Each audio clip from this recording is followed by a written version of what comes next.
Bonsoir, bonsoir une fois de plus. Bonjour chers jeunes.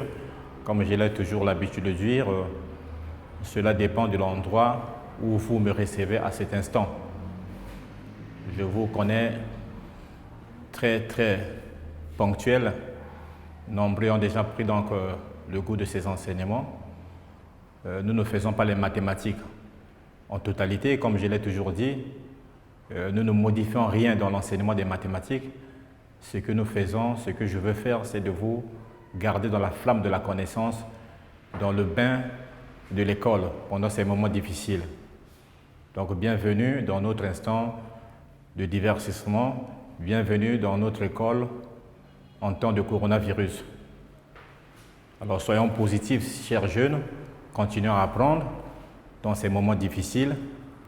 N'oublions pas qu'il y a des forces négatives qui actuellement militent pour la fin de l'apprentissage. Mais en tant que jeune Africain, en tant que jeune Congolais, la fermeture de l'école n'est pas une bonne chose. On ne doit pas s'habituer à l'oisiveté, on ne doit pas s'habituer à l'Internet. Il faut apprendre, c'est le moment plus que jamais. Il ne faut pas rater ces moments. C'est des moments difficiles, certes, mais nous devons positiver, nous devons avoir des pensées positives, faire en sorte que les connaissances que nous avons à acquérir soient pérennes dans nos pensées.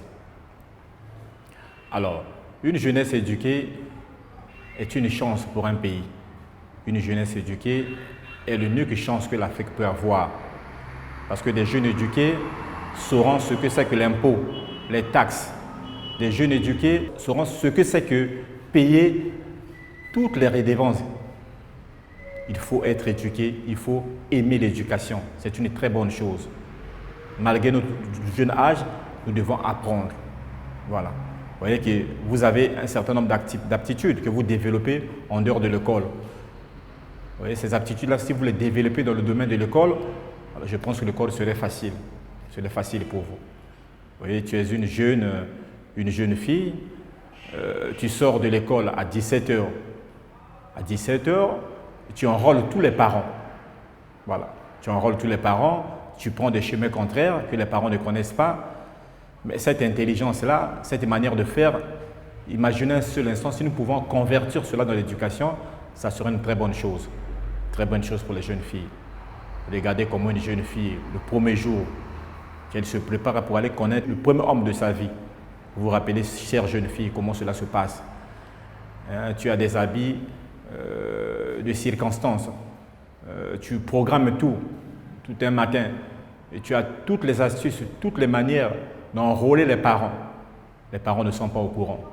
Tu prépares tes habits, tu vas à la douche, tu as des chants de gloire sur ta bouche, tu chantes, tu danses. Personne ne connaît ce qui se passe, mais c'est le jour où tu vas rencontrer le premier homme de ta vie. Voilà, tu quittes la maison, le parent n'est pas au courant, maman n'est pas au courant, papa n'est pas au courant, tu y vas, ça se passe comme prévu, tu reviens à la maison, personne n'est au courant. Mais si cette ruse-là, cette intelligence-là, si tu pouvais l'appliquer dans les études, je pense que l'école serait facile, très facile même. Cela devient difficile aujourd'hui parce que les jeunes filles s'enlisent dans des situations qui ne les concernent pas. Aujourd'hui, vous avez une fille de 15 ans qui vous dit qu'elle est divorcée. À 15 ans, on est divorcé. Il y a des relations amoureuses qui se créent sans témoin, mais qui se disloquent également sans témoin. On ne voit que des divorces, il n'y a pas de mariage. Ce n'est pas une très bonne chose. Ce qu'on demande à une jeune fille de 15 ans, 17 ans, c'est de lire son cours, c'est de rester chaste, c'est de garder son corps propre. Le mariage, ce n'est pas pour 17 ans, ce n'est pas pour 15 ans. À 15 ans, 17 ans, c'est d'abord l'école. Le mariage viendra après.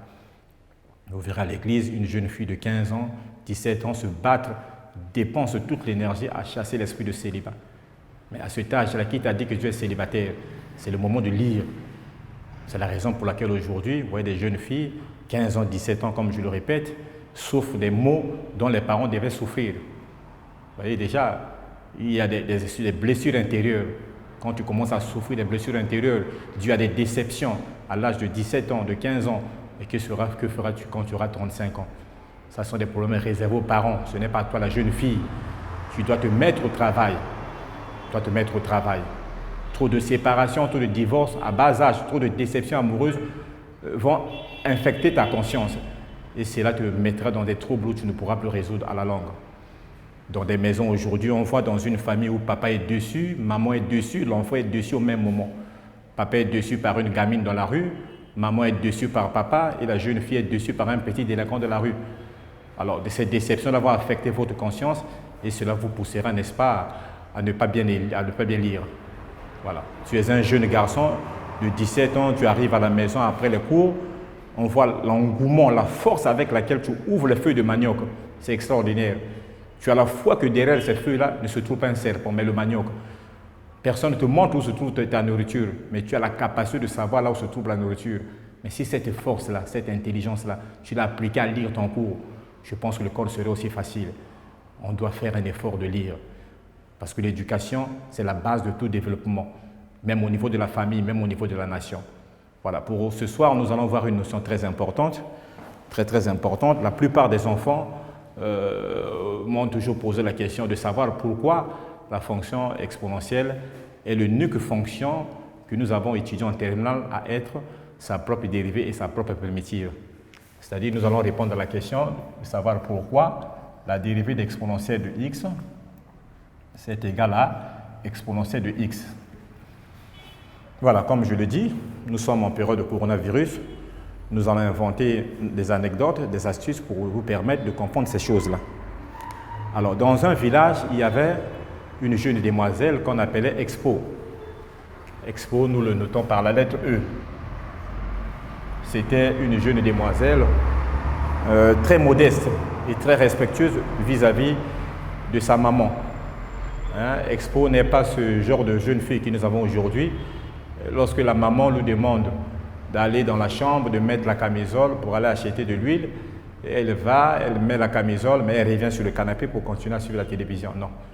Exponentielle, Expo, la jeune Expo ne se comportait pas comme ça. Nous la notons donc par la lettre E. Alors chaque fois quand sa maman lui demandait d'aller acheter des aliments au marché, cette jeune fille mettait donc une cuvette sur sa tête. Voilà, c'est comme ça qu'elle se comportait, une cuvette sur sa tête pour aller au marché. Alors, non loin de là où elle vivait, il y avait une autre jeune demoiselle qui s'appelait Hélène. Nous notons le logarithme. Cette jeune fille était très provocatrice. Chaque fois lorsque la jeune Expo partait au marché, elle venait tout juste derrière elle, voilà, tout juste derrière elle, et lui donnait un coup de patte dans le dos. Et lorsqu'elle lui donnait un coup de patte dans le dos, alors les deux s'enlisaient dans une bagarre extrême. Cette bagarre était telle que les deux étaient dans la boue, étaient dans les herbes, et on ne voyait plus que la cuvette que la jeune Expo portait sur sa tête. Donc ça veut dire que les deux étaient finalement confondus à cette cuvette. Expo était plus jeune par rapport à Hélène, qui est logarithme. Alors, toutes ces scènes macabres se passaient à côté d'une femme généreuse qu'on appelle dérivée. Alors, un jour, cette femme s'approcha de la jeune exponentielle et lui dit « Ma fille, je vois ce que tu subis tous les jours comme outrage vis-à-vis de ta copine Hélène. Ne fais plus de ça un problème. Moi, je suis la maman de tous les descendants, la maman de tous les enfants. Je suis la puissance de la procréation. Je ferai de ton nom grand à partir d'aujourd'hui. L'humanité ne t'oubliera jamais à cause de ce que tu as subi. » C'est comme s'il y a des malheurs qui apportent le bonheur dans nos vies. Il y a des malheurs qui apportent le bonheur caché autour des malheurs. Alors, pour commencer, cette maman n'abandonna pas la jeune Hélène. Elle s'approcha de la jeune Hélène. Elle lui dit « Ma jeune fille, je te vois. Tu es très brave et très courageuse. Mais écoute, d'abord, je ferai de toi également, je te donnerai un cadeau. Quel sera ce cadeau? Alors, d'abord, tu auras un fils que je vais noter U, que nous notons U. Alors, à ta disparition, parce que nous sommes appelés à disparaître tous, à ta disparition, lorsque je vais te couvrir de ma gloire pour ta procréation, tu donneras naissance à un autre fils que je note U', mais qui sera plus jeune que U. Ce qui fait que le U là restera également en vie pour supporter, n'est-ce pas, les charges, les dépenses, la scolarité de son jeune frère U'. Donc, au passage, n'est-ce pas, de cette dame dérivée, c'est comme ça que nous notons la dérivée. Donc, Hélène de U donnera donc un fils qui s'appelle U', mais son premier fils restera en vie. c'est un fils qui est suffisamment grand. Voilà, il est suffisamment grand, il restera toujours en vie. Voilà. C'est comme ça que les deux se sont entendus. Cette maman, la dérivée, s'approcha également de cette cuvette, de X. Dit X, tu es seul, je sais que tu es seul, tu as également subi les outrages, mais lorsque je ferai passer ma gloire sur toi, je te transformerai en 1. Donc la dérivée de X est donc égale à 1. Je te transformerai donc en 1, de telle sorte que tu seras contenu dans tous les nombres. Voilà le cadeau que je t'offre. Tu seras contenu dans tous les nombres. Parce que vous savez que 1 est l'élément neutre de la multiplication. Tous les nombres comportent le chiffre 1. Alors, voilà donc comment l'entente s'est donc passée. Alors, pour vérifier cela, le logarithme va dire que je vais déjà commencer à vérifier cela. Il va commencer à mettre ceci, Ln de x, voilà, prime. Voilà, comparativement à ce qui est ici, donc ça nous donne x prime, le tout sur x, avec x suffisamment grand, bien sûr. Et on voit bien que depuis ce jour-là, puisque la dérivée de x est égale à 1, voilà donc la dérivée de la fonction ln devient donc 1 sur x. Voilà donc ce que l'on trouva depuis ce jour-là. Voilà. Alors, compte tenu de l'accord qui avait eu lieu, la jeune Hélène ne savait pas ce qui s'était passé entre cette femme et exponentielle.